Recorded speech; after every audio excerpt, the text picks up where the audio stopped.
In the case of nuclear or radiological fallout, people living around potential targets such as military bases and chemical plants may be advised to evacuate.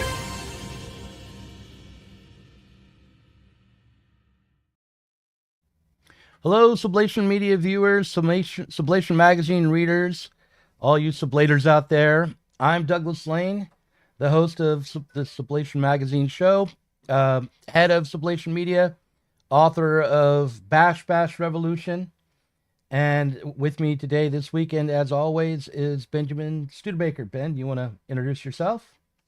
Hey, I am a political theorist with a PhD from the University of Cambridge. I'm the author of two books, The Chronic Crisis of American Democracy, The Way is Shut, and Legitimacy in Liberal Democracies, which came out this past November.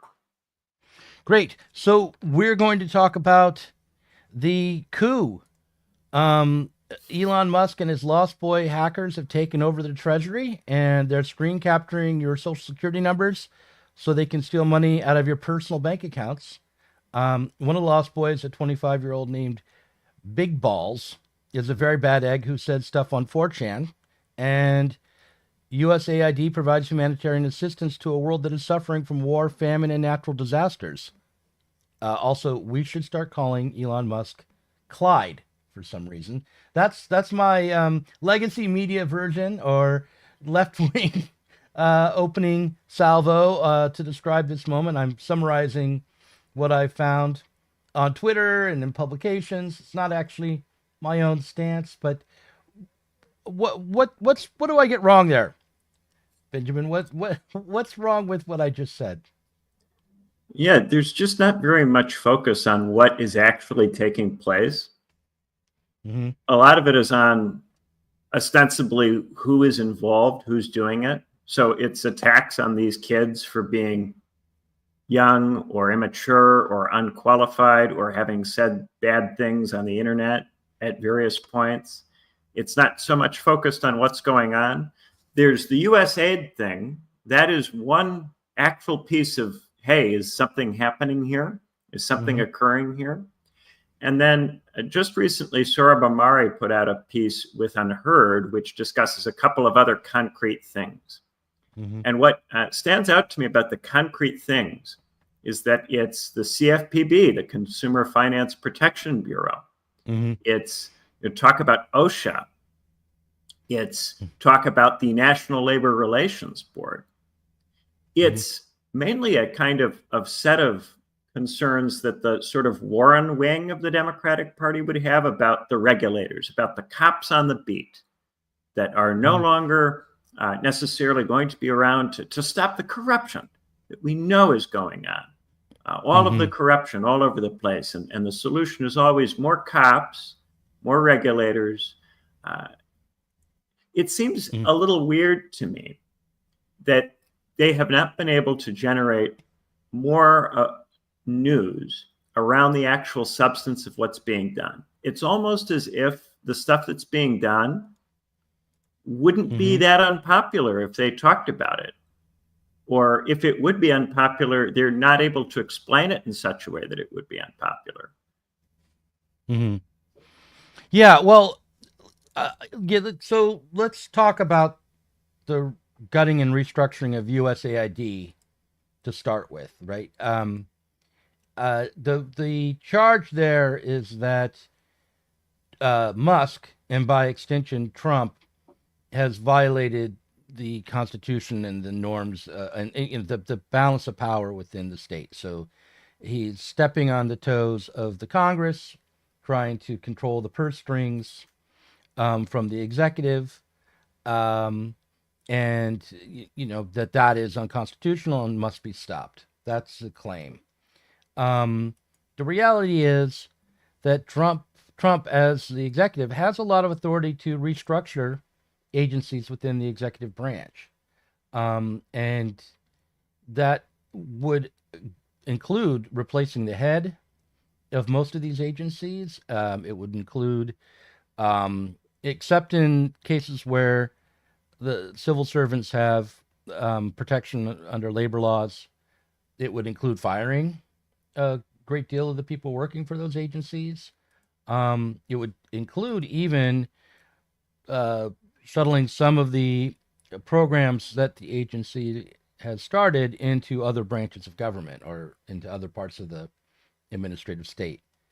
There's some question about whether Marco Rubio should have been picked as the transitional head of the USAID, if that might represent some kind of conflict of interest. But in terms of actual constitutionality, what was done was roughly within the bounds of the legal structure, as I understand it. Would you There's agree? a question about that? appropriations, right? If Congress appropriates funding to something and then the president doesn't spend the money, that's something that can be taken to the court. And sometimes the court will order the president to spend the money. We may see a certain amount of that. I think really what this is about is negotiating the budget, because they're going to try to extend the Trump tax cuts. Maybe they're going to try to expand them even. And when they do that, they're going to need to use cuts as a rationale for doing that. And so a lot of what's going on now is searching for things that they might be able to cut as part of those budget negotiations. But to actually codify this, to lock it down and make it stick, they'll have to get these cuts into the budget. Right. And then they'll have to get the Congress to vote for that, ultimately. Yeah, so my question was, when did the appropriations for USAID last occur? What was the timeline on the spending? Where are we in that process of, does there need to be a new congressional, vote on funding for the USAID, and how often does that happen? Those are the kinds of questions. It takes a little while for the court to hear a case and make a judgment. And so sometimes what you can do if you want to intimidate some of these bureaucrats a bit is to give an order like this, see if it sticks, and see if the courts permit you to do it. And even if they don't, maybe do some planning here about how you want to approach the budget negotiations. I couldn't tell you exactly which date is the last time USAID received appropriations, or what the specific calendar is for USAID. That's beyond my scope. Yeah. So, those are the kinds of questions that should be coming up. If we had journalists who were interested in reporting the news, those would be the kinds of questions that they would be reporting, I think. And it'll get raised in any court case that's had about the funding. Right. The other thing about this is that choosing USAID as the first target was pretty smart, because USAID is an unpopular agency and has blood on its hands, and has for decades. It was responsible for the School of Americas, setting up training and torture programs. It's been responsible for a whole slew of crummy humanitarian aid that's really espionage. It's an organization which is entwined with the CIA, and there is, I think there is an opportunity to expose quite a lot of malfeasance by bringing forward just what the spending has been on inside the USAID and what the character of it is. However, I'm not seeing Musk really, or Trump really, doing that. I'm not seeing them be transparent about what's going on with what happened within USAID, just what the character of the organization really is. And overall, my complaint about this so-called audit that Musk is running is that it has not been transparent, but it's been basically a tweetathon. Musk will just declare, USAID is filled with radical leftists who, deserve to be purged, or something like that, right? And that is not transparency. That is not helpful. And I think if I were a Democrat, or if I were trying to oppose Trump and Musk, one of the things I would be doing would be to call for transparency. Don't defend the USAID. Try to get them to, be good to their word, to do what they're claiming they want to do, which is reform the system, return the federal government to the people, that kind of thing. But I'm not hearing any of that from most of the people on the left or in the Democratic Party right now. Yeah, there's a little bit of chatter in the Republican Party about, are they going to go after the intelligence services in DOD? There's an irony in going after USAID, which is that the critique of USAID is that it's often a front for the spooks, but it's a front for the spooks precisely because it isn't reducible to them. It is not, technically speaking, an espionage agency, even though it often conducts these front operations that have this character. And in much the same way, by going after USAID, you appear to be going after something like the deep state, but you actually haven't gone after it. You haven't actually gone after the CIA and the FBI and all of that, but you have done something adjacent to doing it. And then you can be very nebulous about, well, how much is this the spies and how much is this other stuff? And what is interesting is that you'll be trying to claim these are the spies, when of course they're not really the spies. Going after USAID is not the same thing as getting rid of the FBI or the CIA or the NSA, right? And then, but at the same time, the Democrats will say, in going after USAID, you've gone after all of these lovely foreign aid programs that support, happy, positive journalism that helps people in oppressive regimes. So that, democracy promotion and all of that, it becomes an argument about, are you actually tackling a real problem here that moves the discussion some distance away from where, until recently, the Republicans were framing the problem, which is the Department of Justice and DOD and the intelligence services. So I'm not convinced that they're ultimately going to touch all that stuff. It seems like Musk is really focused primarily on the regulators that, in various ways, he has had issues with in the past. Well, but USAID has been an agency that Musk has cooperated with, that he's had contracts with. He has benefited from his associations with the USAID. I haven't discovered anything where the USAID has gotten in Musk's way. They worked together. Maybe this is it. Maybe I'm missing something about this story. The USAID and Musk cooperated on bringing Starlink to Ukraine. So I'm not quite sure. I think that's a case similar to what went on recently with Zuckerberg, where Zuckerberg was pushed by the intelligence services to mess with the algorithm on Facebook, to downvote some content. He cooperated with them, but he didn't like it. And in much the same way, I think Elon Musk cooperated on Starlink, but he didn't enjoy that process. There were things about it that ticked him off. But he made money off that process, and it wasn't in any way in opposition to Starlink as a business or as a project to do that.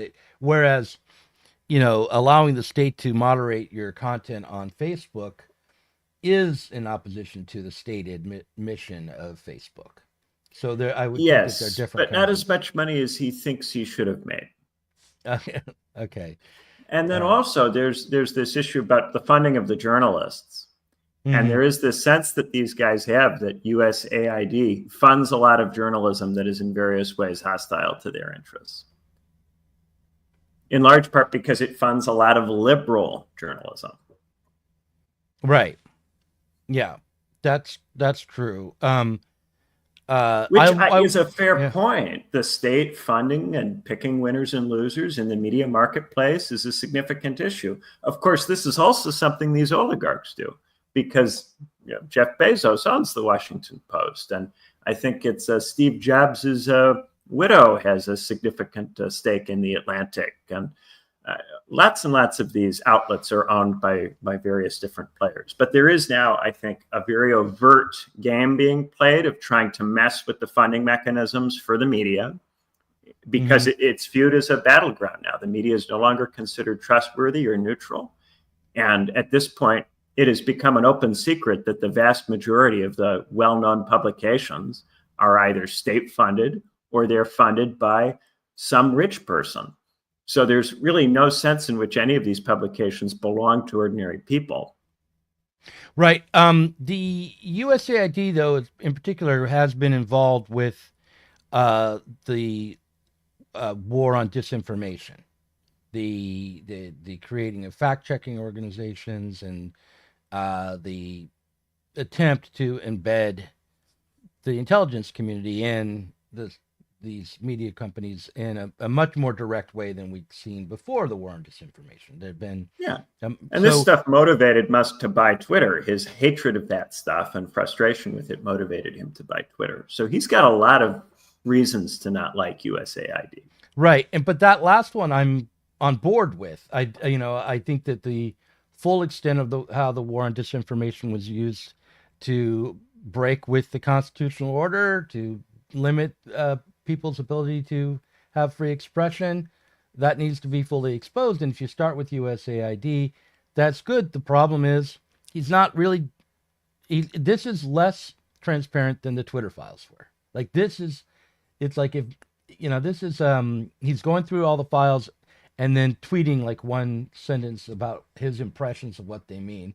This is not a process of discovery. This is not sunlight. This is not being done in the name of the public or the people. And so and part of this comes from his nebulous position. Is he a government employee? Is he leading a government department? Or is he engaged in a kind of Quango activity? Because they didn't actually create DOGE as a department. He didn't go through Senate confirmation and get appointed through that formal process. There's a sort of Quango quality to DOGE that creates these questions about whether it is legitimately part of the state. I'm sorry, Quango, what does that mean?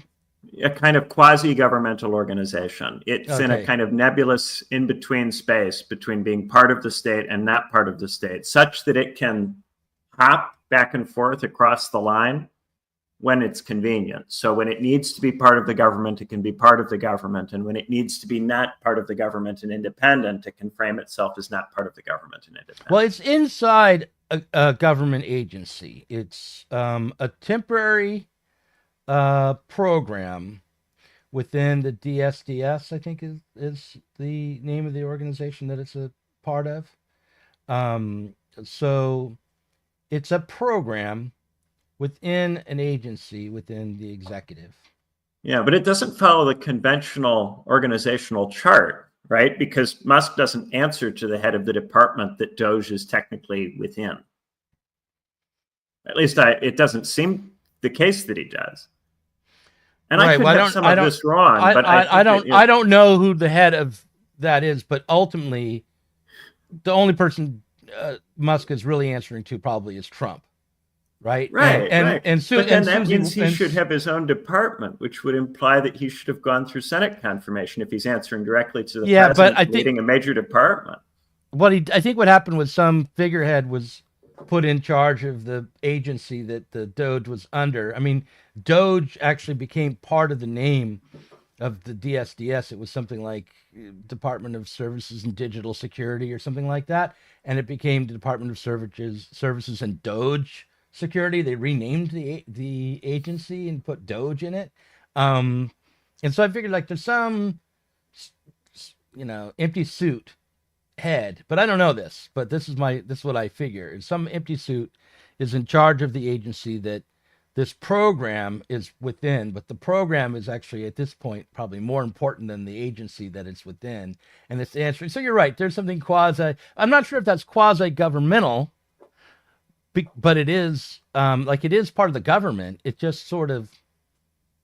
Well, for instance, Musk will say as a private citizen, he can write for German newspapers about the AfD, and he can endorse political parties in allied states because he's a private citizen who can have an opinion. Mm-hmm. This conflicts with being a government employee. If you were a government employee, you would be expected to follow certain rules and norms with regard to how you interface with the allies and how you comment on politics in allied states. The program is a governmental program. It has hired outside contractors to do the work that the program wants done. And the outside contractors are auditing the government. And so he is a private citizen working as a federal contractor with the program within an agency within the executive. So is it like hiring McKinsey? Are they a group of consultants? Yeah, Is this like Office Space? Yeah, they're basic. Yes, this is like Office Space. This is Office Space. They are outside auditors going through the federal government to look to see who they should fire, and with the aim to fire as many people as they can.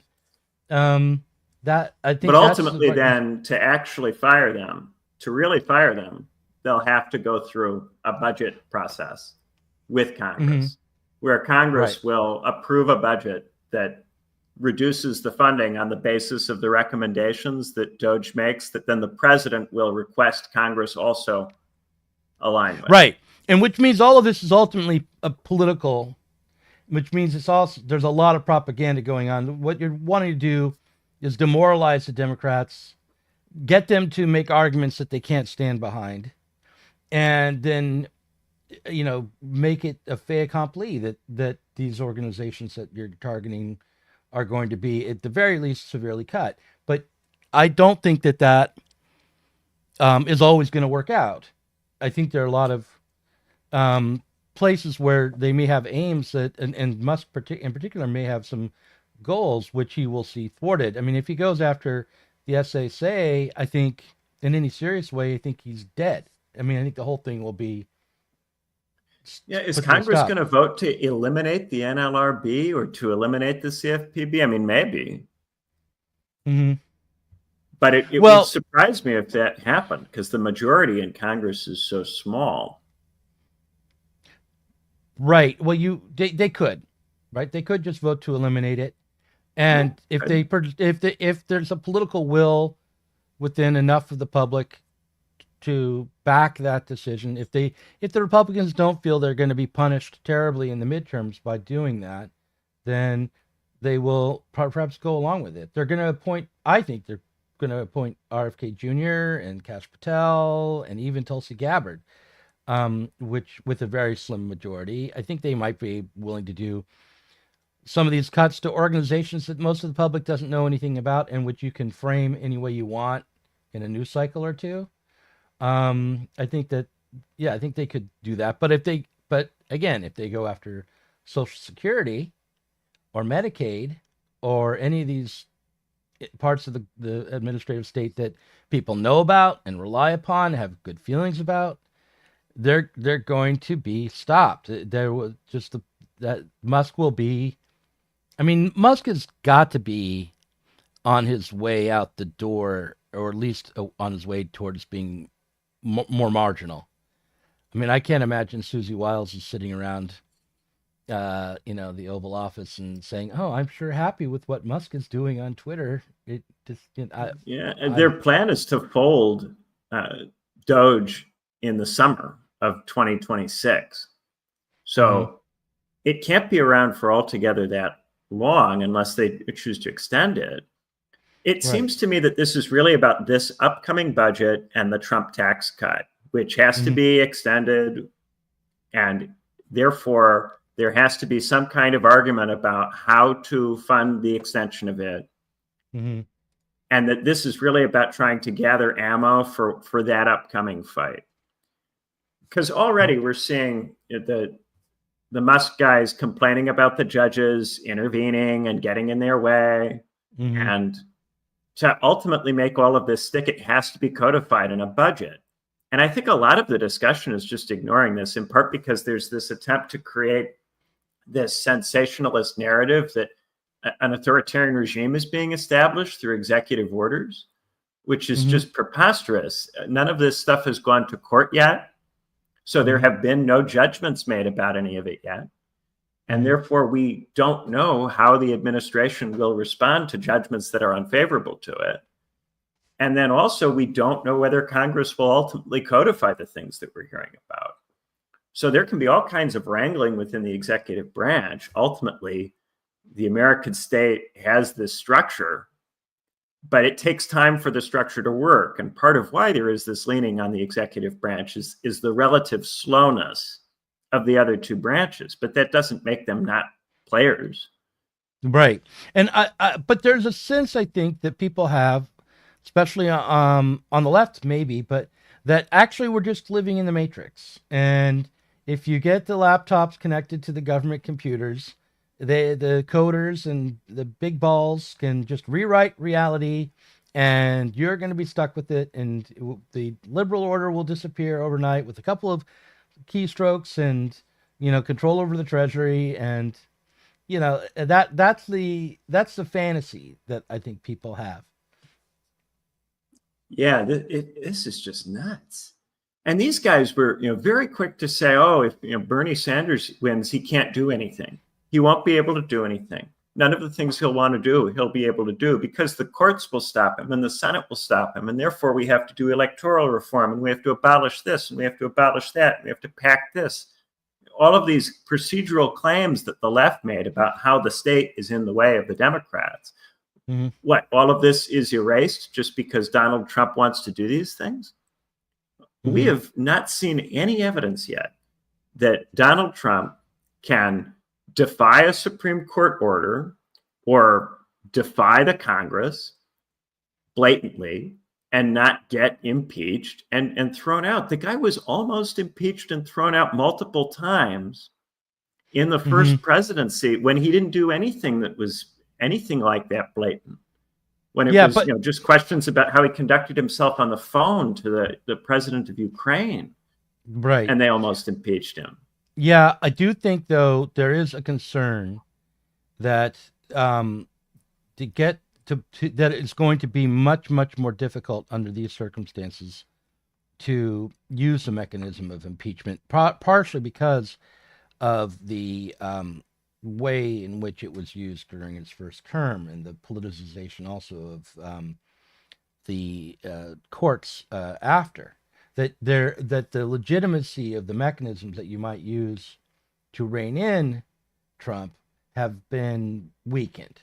So it would have to really come from for an impeachment to occur. It would have to come from within Trump's own party as well as the Democrats. Oh yeah, as long as there are Republican majorities in either house, you would need some number of Republicans to do it. But there are many policy areas where we know some number of Republicans in the Senate disagree with the administration.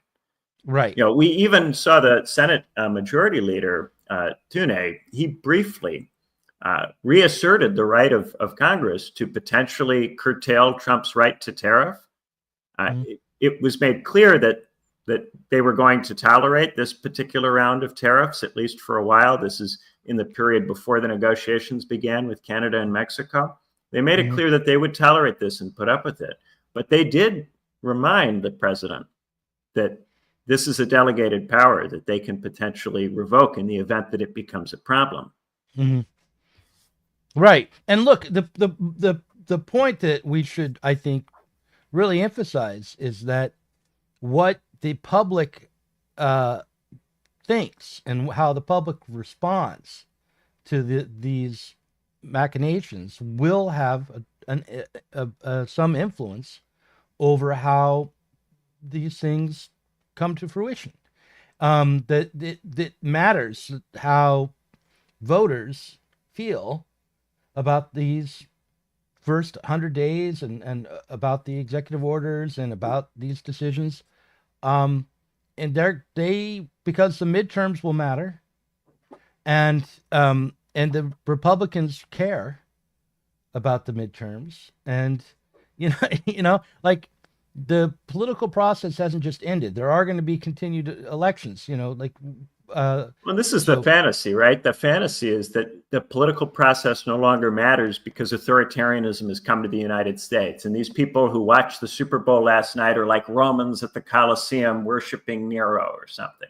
The things people have been tweeting to this effect are way, way out of step with where we are. And a lot of it comes back to, this just total lack of engagement with certain realities. For instance, the Republicans have complained an awful lot about the officer corps being totally woke. According to the Republicans, the whole officer class in the military is extremely woke and progressive and ideologically hostile to them. Mm-hmm. So if the Supreme Court makes a ruling and the president doesn't like the ruling, and the president defies it, or the Congress votes to do something and the president defies, if the officer corps of the military is ideologically hostile to the president cannot order the army to defend him in the event that he gets into a showdown with the other branches, because he knows on some level it won't. Mm-hmm. And this was made explicitly clear in all of those memoirs that the Joint Chiefs of Staff people from the first administration put out, where they all talked about how they were prepared to arrest him. Right. Not only were they not prepared to follow his orders, they were prepared to arrest him. Right, right. Now, the question is, to what degree can he rearrange the officer corps, and to what degree is he attempting to do so? I mean, yeah, we aren't even really seeing any talk about that. And that's where we're seeing some Republicans go, hey, I thought that this was going to be about DOD and the intelligence services. And this is just USAID and regulatory. There's this, I can't remember who it was, but somebody tweeted, when are you going to cross the Potomac and go over to where the Pentagon is? Right, and right. I think so far the answer is they're not gonna. Well, no, but I mean, they can't. They can't right now, right? They can't do that. But I think if Kash Patel were to be confirmed, there could be the beginning of some heads rolling within the FBI. And if Tulsi Gabbard were to be confirmed, there might be some paths towards restructuring and changing the intelligence community. But I don't think that what we'd be seeing is what we appear to be seeing within the USAID. It's not like they're going to go in there and just like start slashing the thing and completely destroying or acting. And even that, the Supreme Court could rule that it's not within his powers to not spend that money. Those USAID people could all go right back to work. That might yet happen. We're going to really have a hard time knowing what the upshot of all of this is until at least this year is over, because this budget wrangling fight has to be resolved before we'll know whether any of this really means anything. They've got to do their tax plan and their budget. And that's always the hardest part for a new administration. When they come out with that first budget, and when Republican administrations do it, it always includes that tax cut plan that they always have to have. It always has to be in the budget. And there's always a bunch of wrangling about, are you going to run up the deficit? Or are you going to make cuts that cause you to not run up the deficit? And then which cuts? And this argument, it has to be had. It's going to go on over the course of the entire year. And then in 2026, the debate about this and the consequences of it will inform the midterms. That happens in every administration, and people are acting like they know what's going to happen in those fights on the basis of the executive orders taken within the first month. The only thing that has happened so far that's really stuck, that seems clear to me it's gonna stick, is the 10% tariff on all Chinese imports. Barring some kind of negotiations breakthrough, I think that's actually going to happen. And I think it's going to hang around for a while and have a real effect. Well, I just want to reiterate the idea that this is politics happening, that this is going to be about influencing people's opinions. And there might be some political wins that make it possible for USAID to have a very different structure, that the courts may rule in a certain way, but then it will turn out that the Congress is going to ratify what he's after regardless. It's unclear, but this narrative that what's happened is that Musk is in charge of the whole government and has taken over the presidency and is wearing, somebody on Sublation Socialist said, Musk is wearing Trump like a skin suit and taking over the entire federal government. This is... They're trying to goad Trump into firing him. Part of how they do that is to try to suggest that Trump is being embarrassed in some way by his behavior, that he is taking advantage of Trump or has the upper hand on Trump. And this is an attempt to goad Trump. They think they understand Trump psychologically and that they can cause Trump to become jealous or envious of Musk. Yeah, that's what the Democrats like are trying to do. And Yeah, that's what his the general Democrats are in trying North to do. Africa. But this guy on Sublation Socialist didn't think of himself as a Democratic Party operative, right? He didn't think that what he was trying to do was goad Trump into firing Musk. He thought he was, reporting reality and then Yeah. trying to goad the left into, I don't know, finding another Luigi Mangione to take Musk out or something like that, right?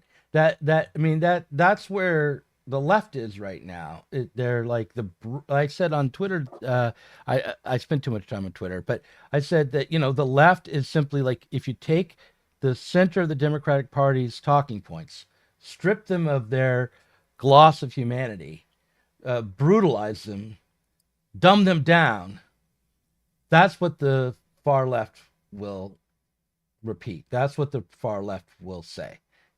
That's all that the left is doing right now. Yeah, and if you don't repeat the stupid talking point, then you must be right wing, because you would have the appropriate normative attitude unless you're right wing. Because it's not about trying to understand what's going on. It's about projecting the appropriate normative attitude that one ought to project, which just drives me crazy because it's completely thought terminating and it makes us all very stupid. One of the things that I think is often neglected is that anytime elites put out some narrative as a strategy, some people will understand it as a strategy, but there's always a chunk of people who will think it's literally true. And this can have enormously negative effects on people's well-being, because the stuff that gets peddled these days is so extraordinary in terms of the viciousness of it and what it would mean if it was actually literally true, that if you're not able to recognize that this is a tactic and you actually think that this is literally what's going on, it would drive you nuts.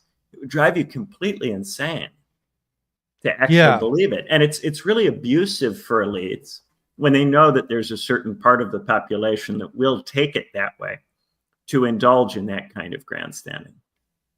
Yeah, I mean, it is like, this is what I am trying to communicate, although I'm not being very effective, and I get too cranky and irritable and kind of mean-spirited often. But I want to tell people who are interested in like Sublation Media or any of these left little projects that are online, that they are being manipulated and abused by the Democratic Party. And the degree to which they participate in this approach of projecting normative values as a politics is the degree to which they are going to be continued to be manipulated and abused. And I mean, I hate to use the word, but gaslit into working against what they say is their own project, which is developing an independent socialist movement. But anyway, the sad thing is that it includes a lot of socialists who claim, that they are not Democrats, who claim that they are for an independent politics.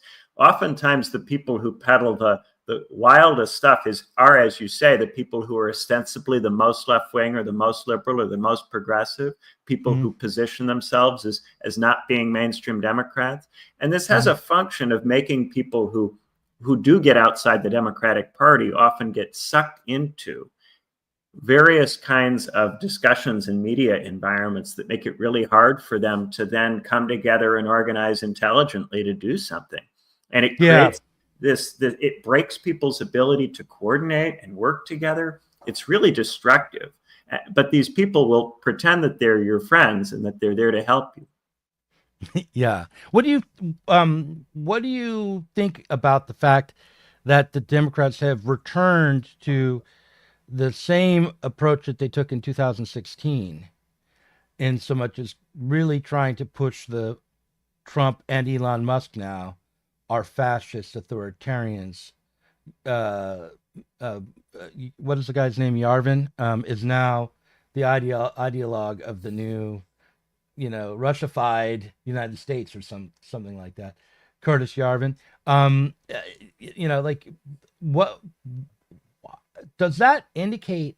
That the Democratic Party has run out of ideas and that they're basically in a very weak position and they have to go to truly hysterical levels of fantasy in order to move the needle at all right now, or am I underestimating them?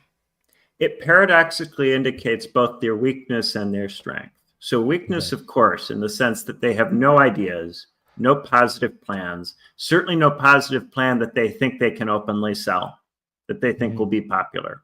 However, strength in the sense that they feel no need to develop such things. They still feel no need to pivot or to try a different kind of politics or to promote alternatives within the party. There is still no felt need to do that. They still think that they very nearly won that election. And if they had a good nominee from the beginning, they would have won. If they had a nominee who was marginally more charismatic than Harris, they think they would have won. If they had Biden, but 5 years younger, they think they would have won. They think they could have won. And they made the same arguments after Hillary was defeated, that this was a uniquely bad, difficult situation because of the Russians or because of Hillary's particular dynastic problems coming out of the Clinton family. And then, of course, there's always identitarian excuses to do with sex and race. But even leaving those aside, even the people who recognize that there was a real problem with Harris as a candidate, they go, well, if we had just had a different candidate, if they did the mini primary, if they had picked Buttigieg, if they picked Stephen A. Smith. Have you seen this stuff about Stephen A. Smith on Twitter in the last week? No. Stephen A. Smith is entertaining running as a Democrat. And Stephen A. Smith's politics are very black capitalist, completely within the kind of Democratic Party mainstream. But he is enough of a media figure to recognize that the cultural messaging of the party is ineffective. So he's offering another version of the kind of conventional centrist Democratic Party politics, but with a different kind of cultural language and offering a celebrity personality to do it in an even more kind of brutalist way. And I think we're going to see more of that. They entertained it briefly with Oprah Winfrey last time, and Stephen A. Smith is a further step, in the direction of let's just play the same game and do the same kind of thing, but on behalf of the same old politics, ultimately. I mean, if they say to themselves, well, Kamala Harris was particularly weak for a variety of reasons having to do with problems within the Biden administration, the way in which she was selected in the end to be the nominee rather than running in the primaries. And we could have had a stronger candidate, in which case we would have won. Okay.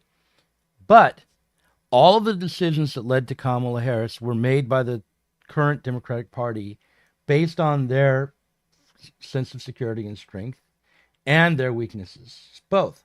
It's not as if these decisions to not really have primaries for Biden leading into the election was forced upon them by some alien invader. This is their own party that is broken and dysfunctional and completely out of step with the public. One of the ways they're out of step with the public is they don't think that the public cares about their own participation in the political process, that they can just do whatever messaging they want and the public will fall in line. And probably part of the reason why they feel that way is because they talk to leftists all the time. And leftists will do that. Leftists don't care about their own participation. They don't have any understanding of what it means to have control over the state or what, just basic principles. They're completely caught up in the culture of the Democratic Party. And so they get the wrong idea about what the public is like because they listen to leftists. At least that's my theory. I don't have anything to back that up, but that's the thing is that ultimately they only came 3 seats in the House short of a majority in the House. So to them, they nearly won the election. And this is still because the Republicans are not capable of getting 60 senators and the kind of result that would actually intimidate them. They can win the election and it can be talked up as a big win for them, but they didn't deliver the kinds of numbers in Congress that would be needed to really properly intimidate the Democrats into adopting a different strategy. Right. The Democrats are looking at this as, with a few things different. If Biden didn't have dementia, if Harris were a little bit better at this than she is, There's so many excuses that they can make when the congressional majorities that the Republicans achieved are so tiny.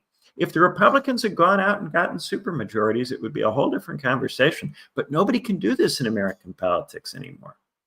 Mm-hmm. Nobody can actually win in such a way that, or even, back in the 80s, Reagan could get wins at presidential elections that of many, many points that could have this intimidation effect and compel the Democrats to think maybe we have to have a different approach. Nobody's able to do that anymore. The way that they used to beat McGovernism back in the Democratic Party was for the Republicans to just whack somebody who was out of touch. Just completely gut McGovern, completely gut Mondale, and make these look like completely non-viable approaches. They're just not able to deliver a result that sends that message now. Now, of course, the Democrats can't deliver such a result to the Republicans either. So nobody feels like anybody's got a demographic destiny. Yeah. Although it does seem to me that this last election showed a trend toward populist, Trumpist politics that is hard to deny, even if it didn't deliver the huge win that you would expect. I mean, given the headwinds that Trump was up against, like the fact that he was convicted of a crime. Oh, but they'll flip this argument. They'll go, how could you expect anyone to win a re-election after the COVID pandemic and the inflation it caused? Inflation, we know from political science, is so heavily correlated with incumbent party defeats. And all around the world, whichever parties were in office during the period of high inflation, they've tended to suffer defeats. And yet, despite this, they were only 3 seats short in the House. It's so easy for them to construct a narrative about how they got unlucky because of the timing of the pandemic. I said back in 2019, the 2020 election was not an election that you want to win, because if you win it, you will get the blame for the economic consequences of the pandemic measures. Whoever wins in 2020 will get the blame for it. And no matter what you do, it will be an uphill battle from there. And that would have been just as true if Trump had won re-election in 2020. Yeah, but, okay, yes, I understand. But the way in which even blue states, even New York City, trended towards the right in a way that it just hadn't for decades. You could blame the recession, but I also think there's a component of that which was about truly being sick of the Democratic Party and feeling that they were out of touch and that they were actually a threat to their people's own lives, their own civil participation. Maybe I'm projecting onto those little graphs too much, but you may be right. The question is, will Democratic Party strategists, people who have chosen to spend their lives doing that job, view it like that? Well, yeah, but of course, for me, that's not a question that ultimately I really deeply care about. But what I do care about is trying to convince people who are part of my milieu, people who are so-called socialists, to stop letting themselves be manipulated by these shenanigans coming out of both parties. You can't back Musk as a great liberator or as striking a blow against the deep state when he's not transparent about it and he's not planning on being transparent about it, so that you can't know what he's doing and the results are still nebulous. That, obviously you can't do it, and you can't back the Democrats when they're claiming that suddenly we're living in the Matrix and Big Balls is going to reprogram where your toilet seat is or some. We really have reached a point where the narratives in the Democratic Party are every bit as crazy as that Pizzagate stuff. Every bit as nuts. Yeah. Every bit. And the thing that's hilarious about it is that it's the ostensibly educated people in society who watch too much TV who tend to parrot these narratives. And you could imagine an entire inverse version of the conversation that was had 10 years ago about Fox News, about MSNBC at this point. To the point where there has been a significant reduction in their viewership, because I do think there is widespread recognition that they're not giving people information that helps them make decisions that are reality based. Right. Someone says, can we get an album recommendation from Ben? I need some music. I, as a Gen Xer, am offended that they're going to you to be the tastemaker here. But nonetheless, do you have an album that you might want to recommend to people? Something you're listening Not to? off the top of my head. I'm very YouTube-y. So when it comes to music, I will listen to mixes that are made by particular channels that I like. And I often will not pick up which particular people made the songs for many years. It takes me a long time to even figure out who I'm listening to because of the way in which I listen to music. I'm a big fan of I Don't Know How, But They Found Me. So I would recommend checking out that band. They're not particularly new, but my son Noah introduced them to me probably when he was 15 or maybe 17. And I recommend I Don't Know How, But They Found Me. So now we've made this cultural turn. I had you read a short story. It was Rob McCleary's Nixon in Space. I guess to start with, I'll just say, did you enjoy that one? How did you react to that? I mean, it's Nixon. Nixon is a great character. Nixon is probably the most entertaining president in our history because he just doesn't have a personality that seems to go with being president on one level. And yet on another level, he absolutely does have the personality of someone who would be president.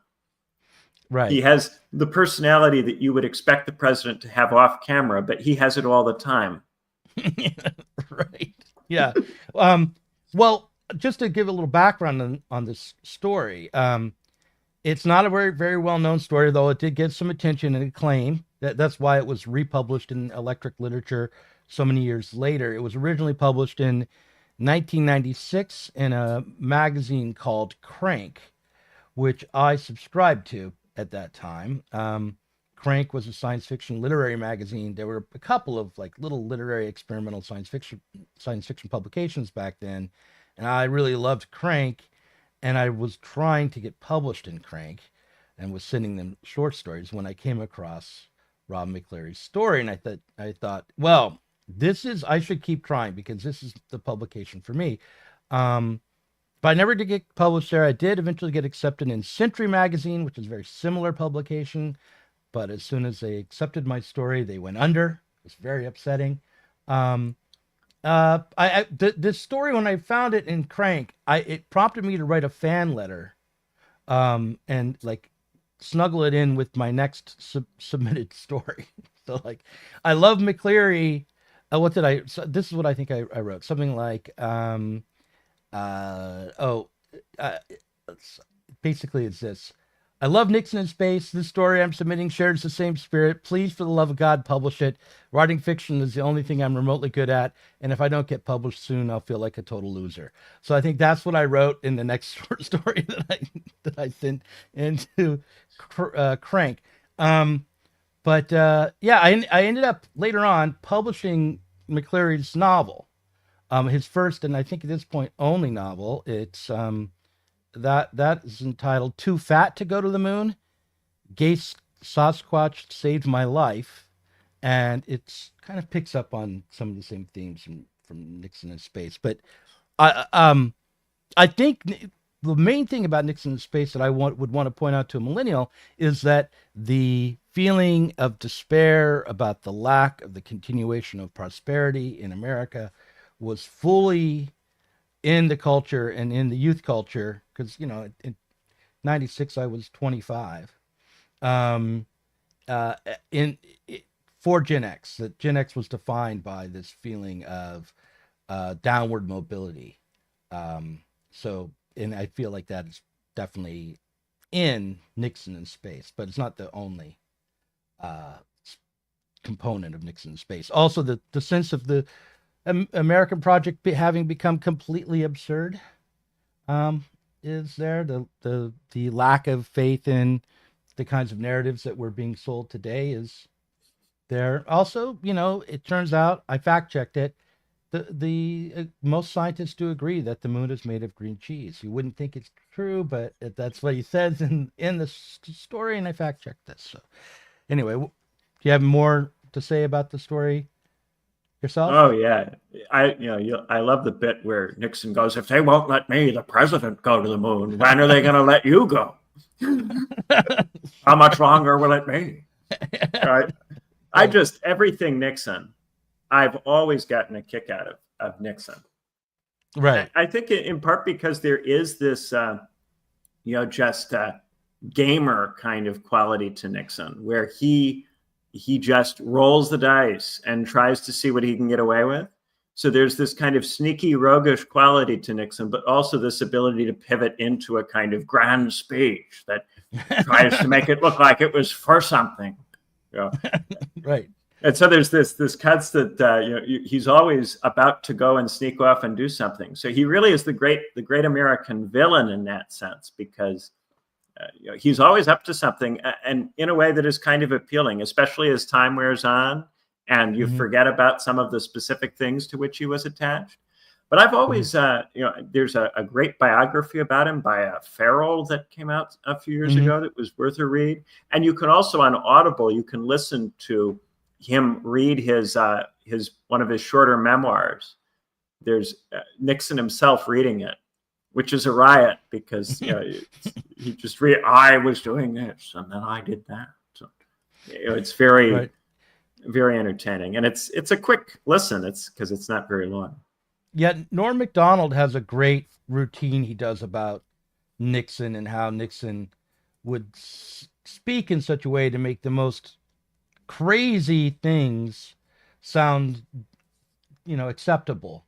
And it's like when he was being interviewed by that British journalist about Watergate after he left office, and the journalist asked him, "So is it true that when they snuck into the Watergate, they were wearing, Groucho Marx disguises and wigs?" And he says, "Well, yes, it's true that they had many accoutrements and disguises, tape recorders, and yes, wigs." And and somehow that makes it okay. I didn't do it well, but you should go check out Norm Macdonald on Nixon. I wonder if I should read a section from the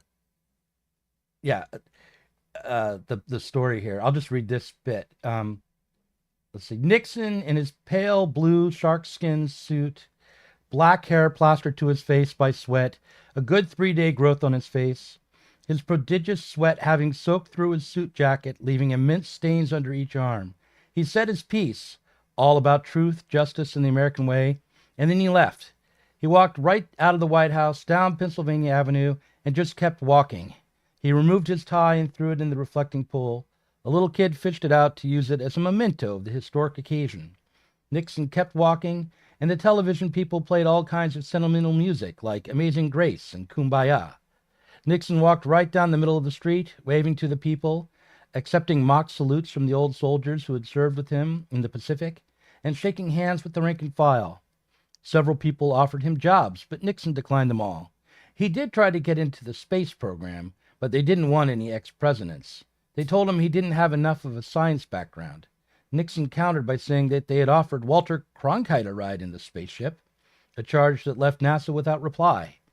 Nixon left, embittered, and ended up selling his garbage to souvenir hunters to pay the bills. The real reason NASA didn't want him was that they were afraid his known tendency to sweat like a pig would short-circuit the electrical system in the space capsule. All the same, Nixon would later say, after the truth had come out through the Freedom of Information Act, they should have let me ride on the spaceship. Every ex-president should have the right to go to the moon. There's this wonderfully organic quality to him. And then also it kind of fits with this trend in some of the stories we've been reading, to take something kind of horrible or ridiculous, but make it really civilized. Right. Make it really sociable. And Nixon was, in a way, a making sociable of the barbaric. Right. Although I would say that this writer, Rob McCleary, is all about taking all of that and exposing the absurd barbarism of the story. He strips away that veneer while making you laugh, I think. Yeah, but as a millennial, from a younger person's point of view, at least they used to class it up. At least they used to try, you know? Oh God. Yeah. Yeah, it's as if now, like how would Ron McCleary do a similar story about Trump? Nothing that he would invent that Trump might have done. You know, an absurd caricature cartoon version of Trump would just be Trump again. It wouldn't really be a change. Trump might actually say in real life, "Fuck you all, I'm going to the moon," and you know, it could happen. That could happen. So whereas when Nixon says it in this short story, it's hilarious because it's just on the side of the, you know, unreal. Yeah, and it's why all of those racist quips that they were able to find in the tapes over the years with Nixon have still this capacity to be stunning. Mm-hmm. Right. Yeah. Yeah. Yeah. Yeah. He goes on and on those tapes about how, you know, he prefers black people to the Jews, and because black people aren't conniving and things like that. He says terrible things about Indians, which came up in reference to the recent Vivek Ramaswamy debate. Yeah, there's a tape that emerged on Twitter of Nixon saying terrible things about people from India. Well, you know, I'll have to go listen to that. It'll be a nice shock to the system to hear old Tricky Dick, uncensored, uncut, you know, in its raw reality. Well, we're at the hour here, so what I need to do is in the next 20 minutes or so, is put together the next stream, provide a link to the Zoom call for everybody. But I think that, you know, Ben, what I really like about doing the stream with you is that you give my leftism a reality check. And I almost feel like we should rename the stream something like reality check, because I think it's desperately needed right now for people on the left. The remnants of the left should really embrace the idea that they need to re-examine their whole apparatus for understanding the world. So any final parting thoughts before we move on to the parrot room? Yeah, the media is definitely not trying to help us understand it. It wants us to feel various ways, but it's not trying to help us understand it. And that goes for corporate and independent media. It used to be that people would make a distinction and go, independent media good, corporate media bad. It's all bad now. Yeah. Well, not Sublation. We're gonna do the reality check if we can. And with that, I'm going to roll the outro, which is the same as the intro. In the case of nuclear or radiological fallout,